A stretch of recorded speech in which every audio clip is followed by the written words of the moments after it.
hier après-midi en direct sur BFM TV ces images de ces Black Blocs qui s'en prennent à un McDo et on ne voit pas de policiers. Pourquoi ?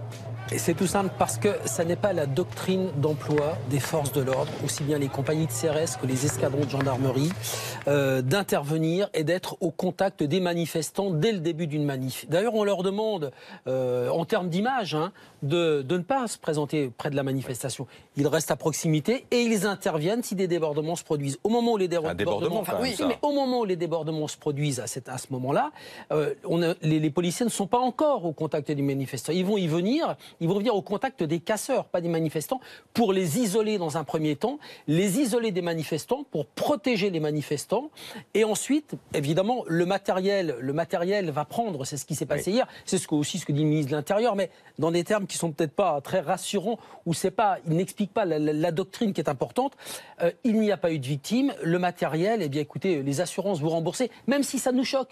Même si ça nous choque. Mais dans ce cas-là, est-ce qu'il n'y a pas un problème d'information, en l'occurrence de renseignement? Est-ce qu'il n'aurait pas fallu empêcher ces groupes, 1200 personnes quand même, c'est pas rien, d'arriver jusqu'au pont d'Austerlitz? Ça, en amont, on savait, le préfet de police de Paris le dit, et le lundi, on savait qu'il y avait faille.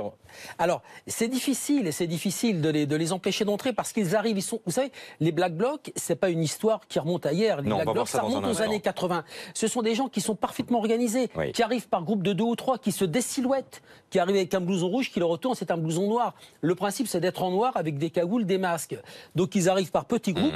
L'idée, c'est de se retrouver toujours en tête du cortège. Ils ne sont pas en tête du vrai cortège de 20 000 manifestants, ils sont en tête dans le pré-cortège. Du pré-cortège, 14 500 personnes. Donc ils se retrouvent à la tête du cortège, ils déploient leur banderole, c'est comme facile de transporter une banderole pliée sous un t-shirt. Voilà, et ensuite ça commence.